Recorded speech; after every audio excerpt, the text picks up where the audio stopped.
FastCast. I'm Mary Coleman. We want to jump right into your weather with meteorologist Corey Kowitz. Corey, how's it looking out there? We looked outside, there were a few clouds, but looking pretty gorgeous overall. For most of us, we're remaining clear and sunny, but certainly some spots getting a little bit of shower and storm activity. Okay. Not that widespread. You can certainly see that here coming from the University of Arizona. If you look to the northeast at the beautiful Catalina Mountains there, you can see some clouds bubbling up there. I'm not sure if those are really storm clouds.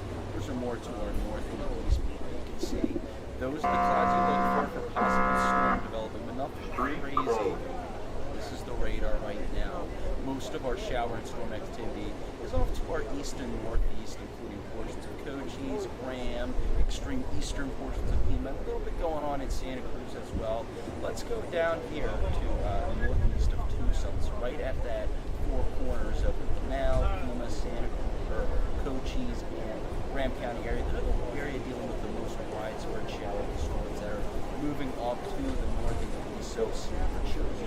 On alert there, you got some storm activity going on to your south and west. That's kind of what we're looking at that camera from your surveillance right back in to show you what's going on there. Yeah, most of these showers just to the east is probably going to be the main story today with really scattered and isolated storms. Not really high storm chances, but as you head off to the southeast, those storm chances do increase slightly to 30% in and around Cochise County and then about to around the zero if you head towards the western central western coast of Pima County, and also into Pinal County towards the Casa Grande area. So it's going a little bit more detail though, tracking out these showers and storms.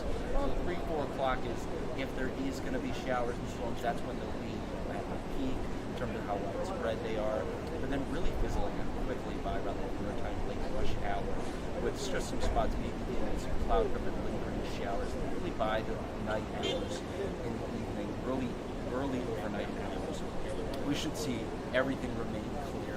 Not too much cloud cover at that, so everything could be clear. And tomorrow, maybe just slightly more widespread storm chances than what we saw today, popping up around the noon hour, probably peaking in how widespread they are by around 2, 3 o'clock, and then fizzling out by, let's say, 7 again, the late rush hour, dinner time hour, but still lingering. This model has been lingering. Let's keep in mind that this model, especially today, has overblown the projection of storm, but still giving you a good idea. And it still has some sticking on during the overnight hours, possibly some showers. And then again, this is going to be more of a storm chance, higher storm chance for the farther southeast, where peaking at a 50%. Going for a shot there in Bisbee as you head off to the north and west. It fizzles out to about a 20% chance for Tucson, and about a 0% chance for these are the current temps you got right now, 95 in Tucson. As you head up towards the west, those temperatures increase to 100 degrees in Aja, 103 in Casa Grande, 103 in Phoenix. Let's time out those temperatures hour by hour here, remaining in the mid to upper 90s for the remainder of the afternoon. Slight storm chances around, then dipping at around dusk hour and sunsets to the mid-90s, settling into the mid to low 80s. Here's your next 7 days.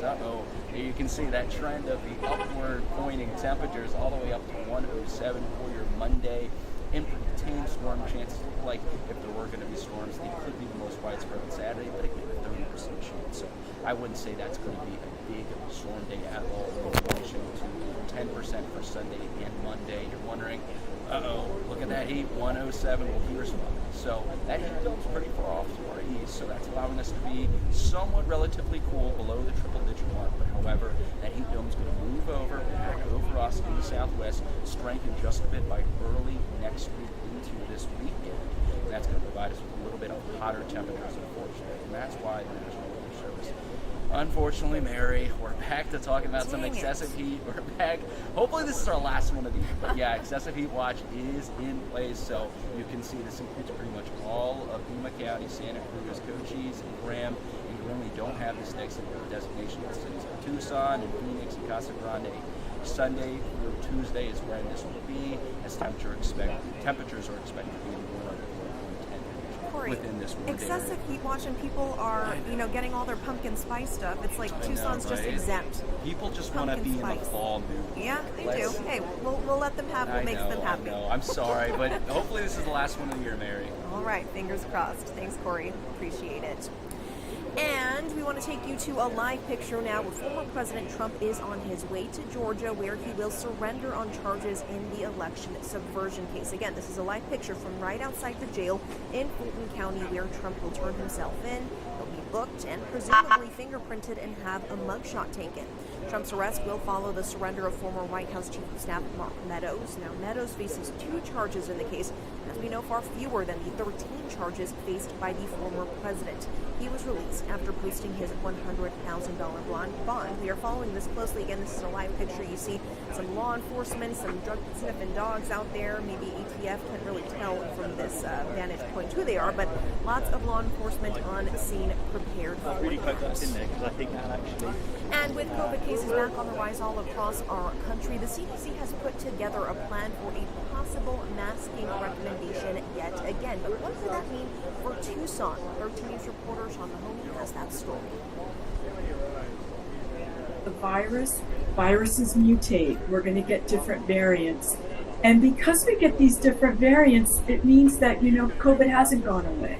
A new variant and a new life into the fear of COVID throughout the nation. But Tucson health officials say not to fear. So these viruses can't get quite the foothold that they could back in 2020.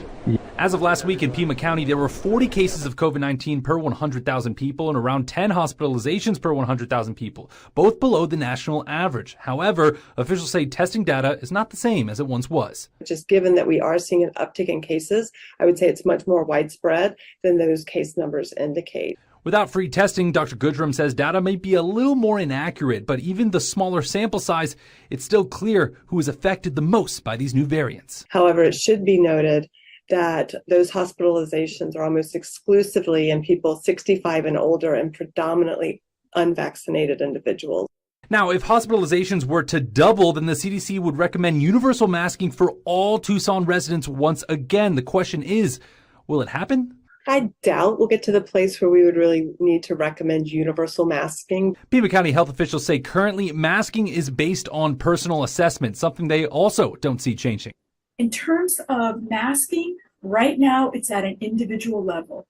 Derby says the county is using extra caution to try and avoid extra responses from the public. Because if we start telling everyone to mask now, we could get mask fatigue. And when we really need to mask, people might say, hey, I'm done. Regardless, whether it's masking for COVID or not, doctors say it's still something to consider.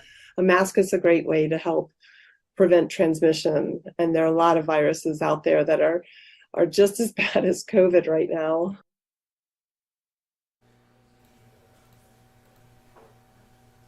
And let's switch gears now. The NASA and SpaceX mission to space appears ready for liftoff tomorrow morning. NASA says the Joint 7 mission will carry a team from the U.S., Japan, Europe, and Russia to the International Space Station for 6 months. Launch is scheduled for just about 1 a.m. Arizona time if you care to watch. And if the launch needs to be scrapped for any reason, NASA says it can try again Saturday or Sunday morning. Lots of excitement surrounding that.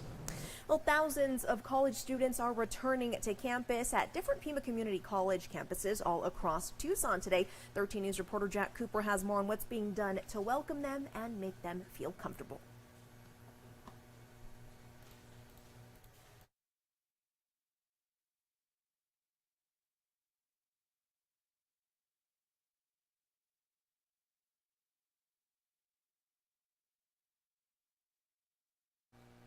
All right, sorry, we seem to be having some technical difficulties with that package, but we're going to switch gears here now and tell you a little bit about this. Now, the U.S. has announced that it will start training Ukrainian pilots to fly F-16 jets in October, following English language training for pilots in September. That flying training is expected to begin in October here in Tucson.